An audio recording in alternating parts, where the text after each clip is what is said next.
Hari kiamat diantaranya yang pertama, benda keras berbicara. Benda keras berbicara, batu bisa bicara, bisa ngomong, termasuk burung yang bisa bicara, burung beo itu. Kemudian ilmu agama dicabut, ditandai dengan meninggalnya para ulama dan tidak ada penggantinya. Ulama-ulama sepuh meninggal, Rahman Samerang, ulama sepuh meninggal.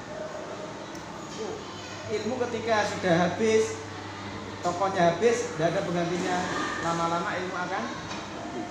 Itu salah satu tanda kiamat sugro, kecil.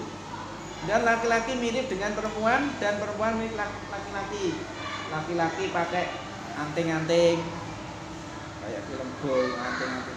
Tanda-tanda kiamat. Yang perempuan rambutnya pendek, pakai celana jeans. Salah satunya sudah digariskan Allah seperti itu. Kemudian yang nomor 4, anak zina yang terlahir ke dunia jumlahnya semakin banyak. Anak zina itu anak yang di luar nikah, belum nikah sudah punya anak laki dinikahkan, nah, itu anak semakin banyak. Itu salah satunya ciri-ciri atau tanda-tanda dari kiamat yang ada. Kiamat sugro dan kiamat kubro ya tanda-tandanya. Kiamat sugro itu yang kecil kayak ini. Yang kubro ya matahari tergelincir dari sebelah kebalik, dari barat tenggelam dari sebelah barat, terbenam dari sebelah terbenam dari sebelah barat, tenggelam dari sebelah timur. Itu ciri-cirinya. Kemudian yang nomor 5, orang kaya diagung-agungkan. Yang diagungkan harta bukan ilmu.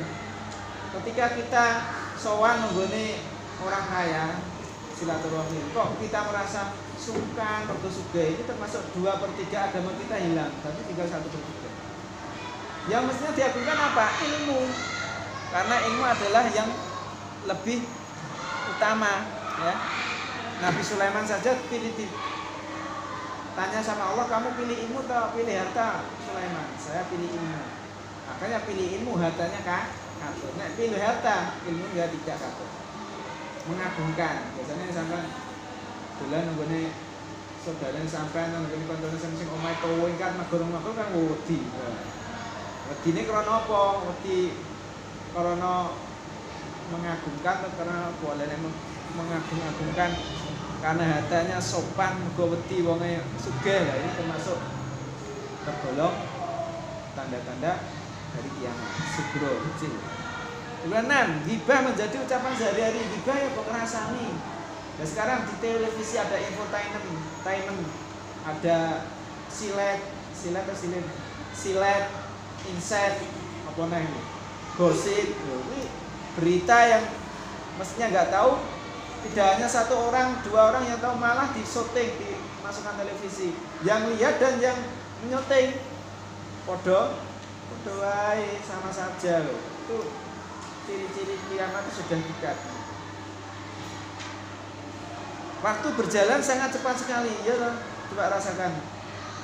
Setahun rasanya 1 bulan, 1 bulan rasanya 1 minggu, 1 minggu rasanya 1 jam, 1 jam rasanya 1 menit.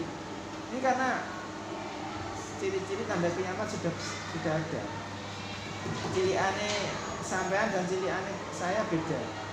Poso sangat suwi Ramadan. Sekarang cepet baru Ramadan, besok Ramadan. Itu salah satu. Kemudian sedangkan tanda-tanda khusus terjadinya hari akhir, ini yang kubro ya, munculnya Dajjal. Dajjal itu berkepala tulisannya batu enak, tulisannya kafir, mripate kincil siji. Nah ini sekarang di penjara di gunung, diapit rantai 5 rantai. Jika 5 rantai ini ketika sak donya gaene sing andan pedot sampai 5 waktu gaene sing andan ini pedot, akhirnya sudah saking eleke manusia muncul Dajjal. Nah setelah muncul Dajjal di situ akan ngambah sehingga diambah Mekah dan Madinah. Dajjal itu membawa surga dan neraka. Swargane Dajjal itu dipalikan. Nek sampean melok Dajjal berarti dilebokno swargane Dajjal, nggone kiri berarti nerakane Gusti Allah. Nek sampean menentang Dajjal ngerang ngakoni nek Dajjal itu pangeran, dilebokno nerakane Dajjal tapi swargane Gusti Allah. Selama 40 hari.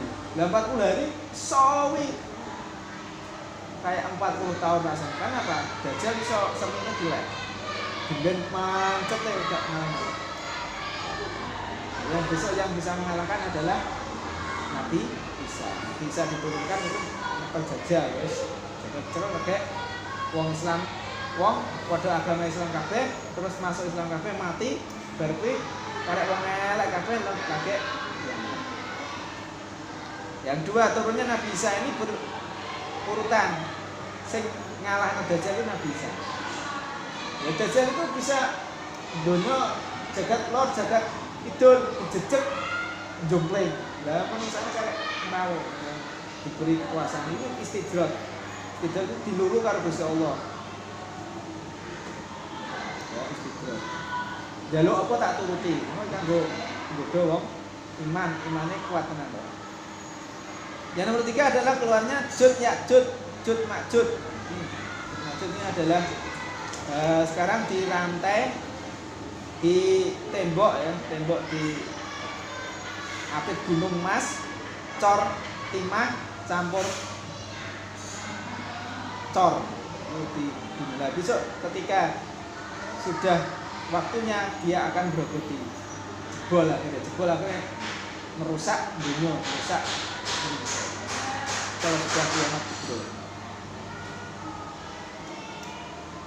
Menurut Ahmad Mustafa Al-Marawi dalam kitab tafsirnya menyatakan bahwa Ya'jud adalah berbangsa Tartar dan Ma'jud adalah bangsa Mongol. Ada yang menafsirkan.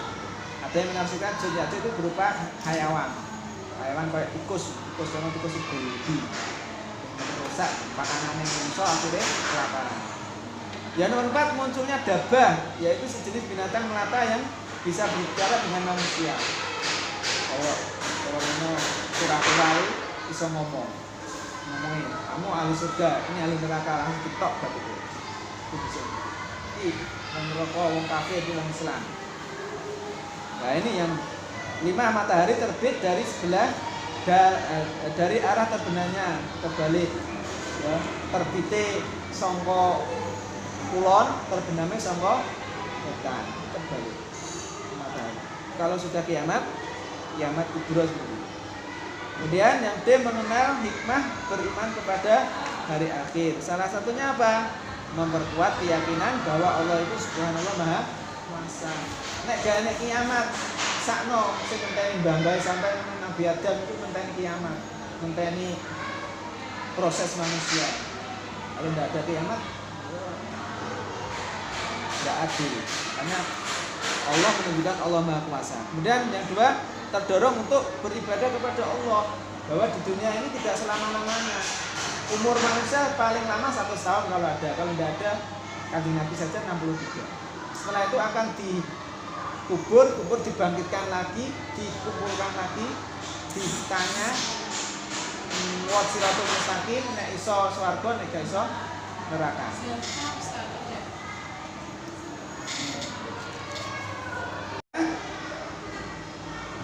Terdorong untuk taat beribadah kepada Allah ya. Ngumpul amal sapi-api, amal apik dibalas apik, elek dibalas elek.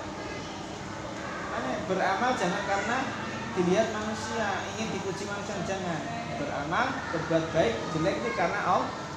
Karena dimanapun kapanpun kita berada, malaikat senantiasa CCTV yang tidak bisa dihindari. Malaikat raqib dan atid nyatet apa wae. Lah besok itu dikasihkan bukumu, catatanmu. Yo selama 63 tahun nek amale rapate abang kabeh nampane dari belakang. Saking isi. Tapi ya kok. Itu berarti ya surga. Elek berarti ya diubah sik no.